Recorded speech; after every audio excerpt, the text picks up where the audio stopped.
Hello बच्चों, आज हम लोग बात करने वाले हैं एक और इम्पॉर्टेंट टॉपिक के ऊपर। आज हम लोग समझ रहे हैं कि कैपिटल अकाउंट जो बैलेंस ऑफ पेमेंट का पार्ट होता है उसके बारे में समझेंगे। ठीक है, लास्ट टाइम मैंने आपको करंट अकाउंट के बारे में बताया था, आज ये समझने वाले हैं। तो इसकी डेफिनेशन क्या है? It records all transactions in the form of receipts and payment. ठीक है, in form of receipts and payments. ठीक है, it records all transactions in the form of receipts and payment which creates assets and liability। ठीक है,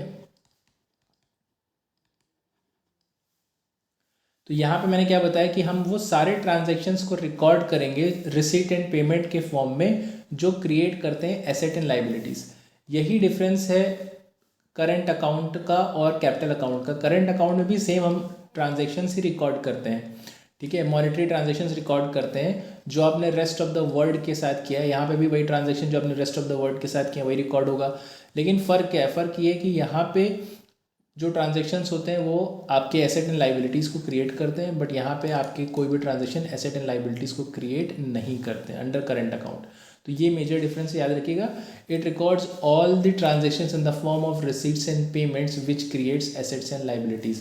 अब चलिए इसकी कुछ मैं कंपोनेंट्स आपको दिखाता हूँ कि कौन कौन से कंपोनेंट मतलब कि क्या क्या चीज़ें आती हैं कैपिटल अकाउंट में। सबसे पहला जो आता है और इम्पॉर्टेंट है वो बोरोइंग्स है। अब बोरोइंग जो है कई टाइप की होती है। बोरोइंग सिंपल आप जानते हैं, अगर आप किसी एक्सटर्नल असिस्टेंस लेते हैं किसी दूसरे देश से तो वो चीज़ हमें यहाँ पे रिकॉर्ड करना होता है कैपिटल अकाउंट में एज अ लाइबिलिटी।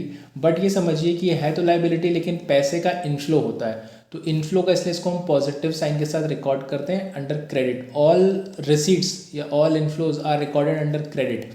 ठीक है, विद प्लस साइन। तो इसमें कौन कौन सी दो बोरोइंग्स होती हैं? एक होता है एक्सटर्नल कमर्शियल बोरोइंग और एक होता है एक्सटर्नल असिस्टेंस। अब ये जो है ये आपका मार्केट रेट ऑफ इंटरेस्ट पे आपको मिलता है, मार्केट रेट ऑफ इंटरेस्ट पे। और ये जो मिलता है ये कंसेशनल होता है, थोड़ा इसमें आपको कंसेशन मिल जाता है। ठीक है, तो ये थोड़ा कम रेट पे आपको मिल जाएगा, ये आपको एकदम मार्केट रेट पे मिलता है। एक्सटर्नल असिस्टेंस है और इसी भी दो टाइप की बोरिंग्स होती है। नेक्स्ट क्या है? नेक्स्ट है फॉरेन इन्वेस्टमेंट। ठीक है, क्या है? Foreign investment. अभी जो फॉरेन इन्वेस्टमेंट अगेन इनफ्लो है तो यहाँ पे भी सेम क्रेडिट पे रिकॉर्ड करेंगे इसको। ठीक है, अभी फॉरेन इन्वेस्टमेंट में यहाँ पे क्या क्या चीज़ें आ जाएंगी? यहाँ पे देखिए, एक आता है FPI। ठीक है, और दूसरा है तुम्हारा FDI। अब FPI मतलब हो गया कि अगर कोई इन्वेस्टर हमारे डोमेस्टिक कंपनीज़ के शेयर्स में इन्वेस्ट करता है या बॉन्ड्स में इन्वेस्ट करता है, डोमेस्टिक कंपनीज़ के शेयर्स एंड बॉन्ड्स में अगर कोई इन्वेस्ट कर रहा है तो उसको बोलते हैं foreign portfolio investment. Foreign direct investment के इसमें डायरेक्ट ओनरशिप होती है।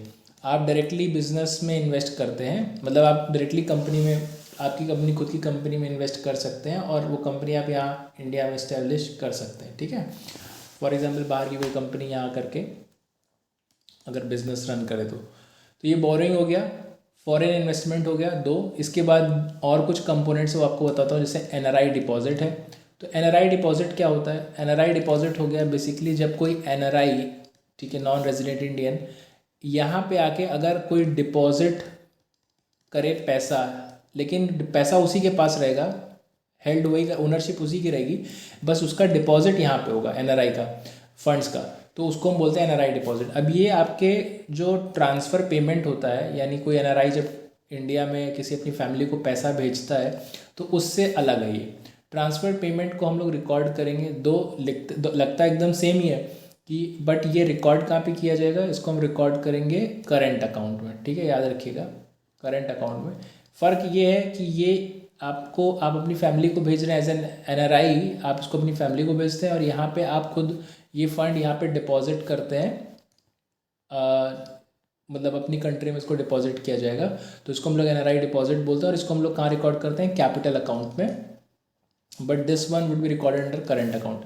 इसी पे एक और मुझे चीज़ याद आ रही है, वो भी मैं आपको बता देता हूँ कि यहाँ पे जैसे मैं बोलता हूँ कि आपका एसेट एंड लाइबिलिटीज़ क्रिएट होगा, तो अगर ये क्वेश्चन ये भी आ सकता है कि मान लो प्लांट एंड मशीनरी जो हम परचेज़ करेंगे, ठीक है, प्लांट एंड मशीनरी अगर हम परचेज़ करते हैं, लाइक अगर एक्सपोर्ट कर रहे हैं या इम्पोर्ट कर रहे हैं तो भी कोई ट्रांजैक्शन हो रहा है दूसरी कंट्री के साथ। लेकिन अब प्लांट एंड मशीनरी तो काइंड ऑफ कैपिटल गुड्स है, तो क्या कैपिटल अकाउंट में इसका हम लोग रिकॉर्ड करेंगे, तो इसका आंसर है नो, इसको हम रिकॉर्ड करेंगे करंट अकाउंट में ही, ठीक है।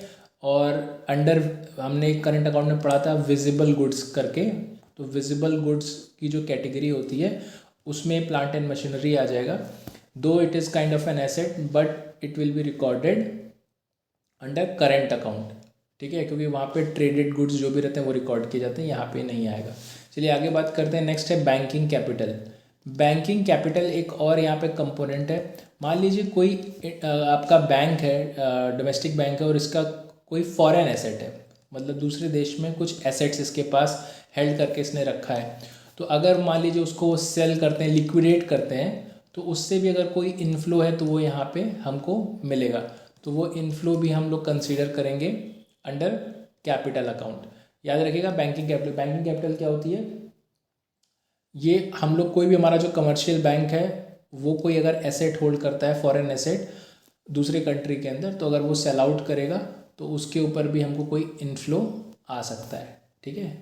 नेक्स्ट क्या है, बैंकिंग कैपिटल के बाद आता है short term credit. Short term credit ये क्या चीज़ होती है, मान लीजिए आपने कोई चीज़ परचेज की है बट उसके लिए अभी तक आपने इमीडिएट पैसा नहीं दिया है, ठीक है। If you have not paid immediately so that would be consider as a credit. ना ये क्रेडिट पे आप कभी ना कभी तो पेमेंट करेंगे ही, तो जब पेमेंट करेंगे तो क्या होगा, आउटफ्लो होगा, तो आउटफ्लो होगा तो ये निगेटिव साइन के साथ रिकॉर्ड करेंगे। तो आप देख रहे हो यहाँ पे मैं सिंपल जो बेसिस है वो ये है कि पैसा आपका आ रहा है कि जा रहा है। अगर आउटफ्लो हो रहा है तो उसको हम लोग डेबिट साइड पे रिकॉर्ड करेंगे, ठीक है, और इनफ्लो हो रहा है तो उसको हम लोग क्या करेंगे, क्रेडिट साइड पे रिकॉर्ड करेंगे। ये माइनस के साथ होगा, ये प्लस के साथ होगा। इसके बाद हम लोग नेक्स्ट टाइम कैलकुलेशन देखेंगे। फिलहाल के लिए अभी इतना ही, चलिए नेक्स्ट वीडियो में मिलते हैं, बाय बाय।